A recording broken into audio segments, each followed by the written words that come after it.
प्यारे दोस्तों, राधे राधे, जय श्री कृष्णा। दोस्तों, आज मैं तुम्हें एक सत्यभामा, गरुड़ और सुदर्शन चक्र के घमंड की कहानी सुनाने जा रही हूँ, जिसे हनुमान जी द्वारा कैसे तोड़ा गया। अहंकार, चाहे शक्ति, सौंदर्य या सामर्थ्य का हो, वह कभी टिकता नहीं। इसलिए इंसान को कभी इन पर घमंड नहीं करना चाहिए। इसी पर आधारित एक कहानी सुनाने जा रही हूँ। तो चलिए दोस्तों, कहानी को शुरू करते हैं। दोस्तों, एक बार द्वारका में भगवान श्री कृष्ण के पास रहने वाली 3 शक्तियों को अपने ऊपर घमंड हो गया था। सुदर्शन चक्र को अपनी अजय शक्ति पर गर्व था कि वह किसी को भी पल भर में नष्ट कर सकता है। गरुड़ को अपनी गति और शक्ति पर घमंड था। उससे तेज गति किसी और की नहीं हो सकती। और रानी सत्यभामा को अपनी सुंदरता पर घमंड था कि भगवान श्री कृष्ण उन्हें सुंदर होने के कारण अधिक प्रेम करते हैं। तब दोस्तों, भगवान श्री कृष्ण ने एक अद्भुत लीला रची और अपने एक ऐसे भक्त को बुलाया जिसके सामने बड़े से बड़े देव भी झुक जाते हैं। वो और कोई नहीं, भक्तों, कौन थे? महाबली हनुमान। कौन थे? महाबली हनुमान। आगे क्या होने वाला है, वह सच आपको हैरान कर देने वाला है, क्योंकि यहाँ टूटने वाला है तीनों का अभिमान। एक बार भगवान श्री कृष्ण बोले, देखिए सत्यभामा जी, हम आपसे कुछ ज़्यादा नहीं कह सकते, क्योंकि हम आपके पति हैं और पति को ऐसा कहना शोभा नहीं देता। आपको अपने रूप पर इतना अहंकार नहीं होना चाहिए कि मैं बहुत सुंदर हूँ। दोस्तों, भगवान की 16,108 पटरानियों में सबसे ज़्यादा सुंदर और रूपवान कोई रानी थी तो वो सत्यभामा थी। लेकिन दोस्तों, रूप की सुंदरता कुछ दिन ही अच्छी लगती है और स्वभाव की सुंदरता हमेशा हमेशा के लिए स्थायी होती है। जैसी रुक्मणी में थी, वे स्वभाव से बहुत ही सुंदर थी, लेकिन सत्यभामा अपने रूप के आगे किसी को कुछ नहीं समझती थी। इस प्रकार से श्री कृष्ण की 3 शक्तियों को अपने ऊपर अभिमान हो गया कि हमसे ज़्यादा शक्तिशाली इस संसार में कोई नहीं है। दूसरा अभिमान गरुड़ जी को हुआ कि मुझसे तेज इस दुनिया में कोई नहीं उड़ सकता। और तीसरा अभिमान कृष्ण जी की पटरानी को हुआ कि मुझसे ज़्यादा सुंदर कोई नहीं है। तो इन सभी का अभिमान तोड़ने के लिए एक योजना बनाई। वे स्वयं भी अभिमान तोड़ सकते थे, लेकिन उन्होंने ऐसा नहीं किया। उन्होंने अपने परम भक्त हनुमान जी को याद किया। हनुमान जी प्रकट हुए, उनसे कहा कि हे वीर हनुमान, हम इन तीनों के इतने निकट रहते हैं कि हम चाहे इनसे कितना भी कहें कि अपने ऊपर इतना अभिमान मत करो, लेकिन ये बिल्कुल भी नहीं सुनते। जैसे घर परिवार जब किसी को सुधारने के लिए कुछ कहा जाता है तो वह उस बात को अनसुना कर देते हैं और वह अपने मन में कोई सुधार नहीं लाता। और जब उस बात को कोई बाहर का व्यक्ति कहता है तो वह तुरंत समझ में आ जाता है। हे वीर हनुमान, आप इस बात के प्रमाण हैं। हम तो ठहरे घर के सदस्य, हम इन तीनों को कुछ नहीं समझा सकते। दोस्तों, हनुमान जी द्वारका में उपस्थित हो गए और द्वारका में आकर सुंदर सुंदर बगीचे को उजाड़ने लगे, वृक्षों को तोड़ने लगे, नारियल को तोड़ तोड़ कर पीने लगे, फलदार वृक्षों के फलों को खाने लगे। द्वारका के लोग उन्हें रोकने टोकने जाते तो वृक्षों को उखाड़कर उन पर फेंक देते। इस शिकायत को लेकर लोग दौड़े दौड़े श्री कृष्ण जी के सभा में गए। कहा, महाराज, द्वारकापुरी में एक वानर घुस आया है। उसने सारे बाग बगीचे उजाड़ दिए। अगर उसे नहीं रोका गया तो सभी बाग बगीचे नष्ट हो जाएंगे। इसलिए इस वानर को पकड़ना जरूरी है। भगवान ने सुदर्शन चक्र से कहा, देखो भाई, उपाय बहुत बलवान और शक्तिशाली है। आप जाइए और उसे बंदी बनाइए। उस वानर ने पूरी द्वारकापुरी को उजाड़ दिया है।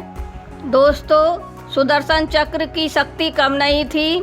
अगर वो अपनी पर आ जाए तो पल भर में अपनी अग्नि से सारे समुद्र को सुखा देते हैं। सुदर्शन जी साधारण नहीं है। सुदर्शन जी बोले, प्रभु इतने से छोटे काम के लिए मुझे भेज रहे हैं, किसी अन्य को भेज दीजिए। भगवान श्री कृष्ण बोले, अरे नहीं, तुम ही जाओ। मुझे और किसी पर विश्वास नहीं होता कि वह उन्हें बंदी बनाएगा या नहीं, इसलिए तुम ही जाओ। अपने प्रभु की आज्ञा पाकर सुदर्शन जी ऐसे इठलाते हुए जा रहे थे जैसे ये उनका बाएं हाथ का खेल हो। बड़ी ही मदमस्त चाल थी। सोच रहे थे कि पता नहीं प्रभु को क्या हो गया जो इतने छोटे से कार्य के लिए मुझे ही चुना। पर ठीक है, प्रभु ने जैसा कहा वैसा करने में क्या जाता है। उस छोटे से बानर को कैद करना तो मेरी कन्नी उंगली जैसा कार्य है। अभी उस बानर को कैद कर प्रभु को सौंप दूंगा। दोस्तों, सुदर्शन जी जैसे ही बगीचे में पहुँचे, बोले, भाइयों, कहाँ है वह बानर जो इस बगीचे में उत्पात मचा रहा है। द्वारकावासी बोले, देखो, बह रहा बानर उस पेड़ पर बैठा है। सुदर्शन जी ने जैसे ही बानर को देखा और सोचा कि इस बानर के लिए तो मेरा क्षण मात्र तेज ही काफ़ी है, मुझे ज़्यादा तेज दिखाने की आवश्यकता नहीं है। मेरे क्षण मात्र तेज के सामने तो सूरज जी का भी तेज फीका पड़ जाता है। जैसे सुदर्शन जी ने अपने क्षण मात्र के तेज को हनुमान जी पर फेंका तो हनुमान जी बोले, पता नहीं भाई, ये क्या चमक रहा है, क्यों मुझे ये बार बार परेशान कर रहा है, मुझे फल फ्रूटों को क्यों नहीं खाने दे रहा है। पीछे को मुड़कर देखा तो उन्हें सुदर्शन जी नजर आए। सुदर्शन जी बोले, ए वानर, इस बगीचे से निकल नहीं तो मैं तुझे बंदी बना लूँगा। तू मुझे जानता नहीं है मैं कौन हूँ। हनुमान जी अपने शांत स्वभाव में बोले, भाई, मैं तुझे अच्छे से जानता हूँ, पर तुम मुझे नहीं जानते, किंतु फिर भी मैं तुमसे ये कहता हूँ कि तुम अपनी इज्जत को बचाकर यहाँ से चले जाओ। अगले पल ही सुदर्शन जी ने अपना तेज हनुमान जी पर छोड़ा। हनुमान जी दौड़कर आए और सुदर्शन जी को अपनी कांख में दबा लिया। सुदर्शन जी की जीभ बाहर निकल आई। कहने लगा, भाई मुझे छोड़ दो, भाई मुझे छोड़ दो। हनुमान जी बोले, अरे तुम्हें तो अपनी शक्ति पर बहुत घमंड था ना, अब कहाँ गई तुम्हारी शक्ति। चल शांति से मुंह बंद कर बैठा रहे, अगर ज़्यादा 3-5 की तो भींच कर समाप्त कर दूंगा। बेचारा सुदर्शन अपना सा मुंह लेकर शांत बैठा रहा। दोस्तों, सुदर्शन जी में जितनी शक्ति थी उस सारी शक्ति का प्रयोग कर लिया, लेकिन वो हनुमान जी की कांख की भिच्ची से नहीं निकल पाए। पहले तो हनुमान जी बगीचे को ही नष्ट कर रहे थे, अब वो गुस्से से द्वारका नगरी के घरों में तोड़ फोड़ करने लगे। नगरवासी द्वारकाधीश के पास गए और अपनी आप बीती सुनाने लगे। भगवान श्री कृष्ण बोले, हमने सुदर्शन जी को तो भेजा है, वो कहाँ गए जो उस बानर को नहीं रोक पाए। नगरवासी बोले, प्रभु उनका तो कोई अता पता ही नहीं है, बस एक बारी उनका तेज दिखाई दिया था, उसके बाद तो वो अंतर ध्यान हो गए, पता नहीं वो कहाँ समा गए। ऐसे ही इंतज़ार करते करते शाम हो गई, लेकिन सुदर्शन जी का कहीं अता पता नहीं चला। भगवान श्री कृष्ण जी बोले, गरुड़ जी आप जाइए, सुदर्शन जी का पता लगाइए। हमने सुना है कि सुदर्शन जी को रोकने की क्षमता एक हनुमान जी के पास ही है। कहीं वो वानर हनुमान तो नहीं। हे गरुड़ जी, तुम जाइए और उस वानर को जल्द से जल्द मेरे पास लाइए। गरुड़ जी बोले, प्रभु मेरे लिए इन जल्द से जल्द शब्दों का कभी इस्तेमाल मत करिएगा। मुझसे तेज उड़ने वाला इस दुनिया में कोई नहीं है। मैं यूं गया और यूं आया। भगवान बोले, हमें पता है कि वो हनुमान जी ही हैं, इसलिए उनसे जाकर कहो प्रभु ने आपको याद किया है, जल्द से जल्द आए। गरुड़ जी बोले, प्रभु आपने फिर जल्द से जल्द शब्द यूज किया है। अरे भाई ठीक, अब नहीं करूँगा, जाओ। गरुड़ जी ने बगीचे की तरफ उड़ान भरी और बगीचे में पहुँचे। हनुमान जी उस समय बगीचे में केले, सेब, अंगूर खा रहे थे। गरुड़ जी ने हनुमान जी को प्रणाम किया। जय हो अंजनी लाल। हनुमान जी बोले, आइए गरुड़ जी महाराज आइए। कैसे आना हुआ, क्या बताऊं केसरी नंदन। हमारे जो वो सुदर्शन जी हैं ना, वो आपके पास आए थे, पता नहीं वो कहाँ गुम हो गए। उनकी खोज में यहाँ आया हूँ। इसके अलावा आपको हमारे प्रभु श्री कृष्ण जी ने अपने दरबार में बुलाया है। अरे हमें बुलाया है तो ठीक है, हम आते हैं, आप चलिए। लेकिन केसरी नंदन पहले सुदर्शन जी को तो बताइए। अरे क्या सुदर्शन जी करते हो? सुदर्शन जी तो हमारी बाईं आँख में दबे हुए हैं। ये हमें बार बार बगीचे में परेशान कर रहे थे, बार बार अपनी शक्ति दिखला रहे थे। तो हमने सोचा कि क्यों ना इनको बाईं आँख में दबा लिया जाए। सो हमने इनको दबा लिया। चलो अब आप आए हैं तो इन्हें छोड़ देते हैं। बेचारे हनुमान जी ने अपनी बाईं आँख उठाई और धड़ाम से सुदर्शन जी जमीन पर जा गिरे। गरुड़ जी बोले, महाराज जी आप में इतनी शक्ति है कि आपने सुदर्शन जी को आँख में मीच लिया। जय हो केसरी नंदन, जय हो अंजनी पुत्र, आपकी सदा ही जय हो। गरुड़ जी ने बेचारे सुदर्शन जी को जमीन से उठाया और अपने हृदय से लगाया। सुदर्शन जी बोले, हे गरुड़ जी, यदि आप थोड़ी घनी देर और कर देते तो मेरे प्राण ही निकल जाते। मैं आपका बहुत बहुत आभारी हूँ। गरुड़ जी बोले, हे केसरी नंदन, आप मेरे साथ प्रभु के पास चलिए। वहाँ हमारे प्रभु श्री कृष्ण जी आपका इंतज़ार कर रहे हैं। हनुमान जी बोले, तुम पहुँचो, तुमसे पहले पहले मैं वहाँ पहुँच जाऊँगा। गरुड़ जी बोले, प्रभु आपके पास ऐसा क्या साधन है जो तुम मुझसे भी पहले पहुँच जाओगे? इन्हें पता नहीं है कि गरुड़ जी की गति मन की गति से भी तेज होती है। गरुड़ जी बोले, नहीं नहीं प्रभु, आप हमारे साथ ही चलें, मैं आपको अपने साथ लेकर जाऊंगा। हनुमान जी बोले, हे गरुड़ जी तुम पहुँचो, मैं तुमसे पहले पहुँच जाऊंगा।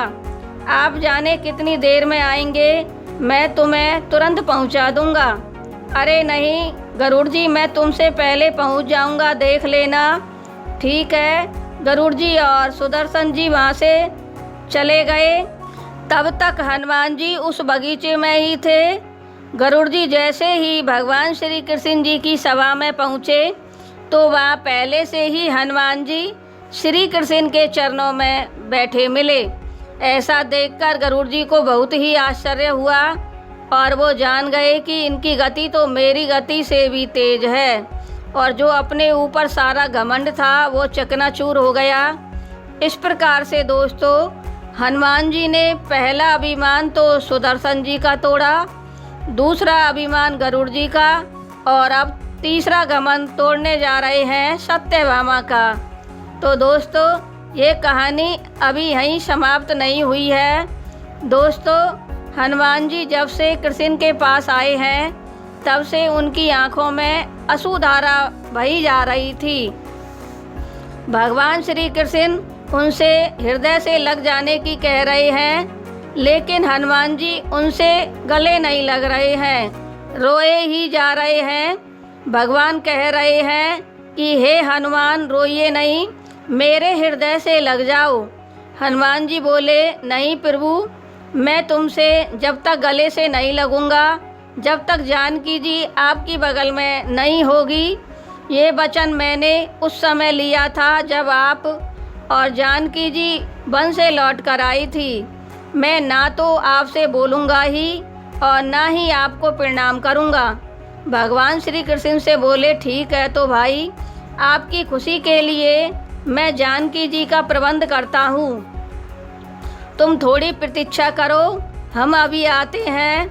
भगवान अपनी सभी पटरानियों के पास गए, उनसे कहा कि देखो भाई, हमारे परम भक्त हनुमान जी आए हैं, वो हमसे तब तक गले नहीं लगेंगे या जब तक प्रणाम नहीं करेंगे जब तक जानकी जी जैसी सुंदर रानी हमारे साथ खड़ी ना हो। वो हमसे गले तभी लगेंगे जब जानकी जी हमारे साथ होंगी। तो आप सभी रानियों यह निष्कर्ष निकाल लो कि जानकी जी के रूप में हमारे साथ कौन सी बनी खड़ी होगी, उसी के बाद हनुमान जी हमसे गले लगेंगे। इस बात पर ज़रूर विचार कर लेना कि उस रानी में जानकी जैसी सुंदरता हो, जानकी जैसी सुशील हो और जानकी जैसी मधुरता हो और किसी भी प्रकार का अभिमान ना हो। दोस्तों, ऐसा सुनते ही सत्यभामा ने सबसे पहले हाथ खड़ा कर दिया। बोली, स्वामी, ये भी बात कोई कहने की है?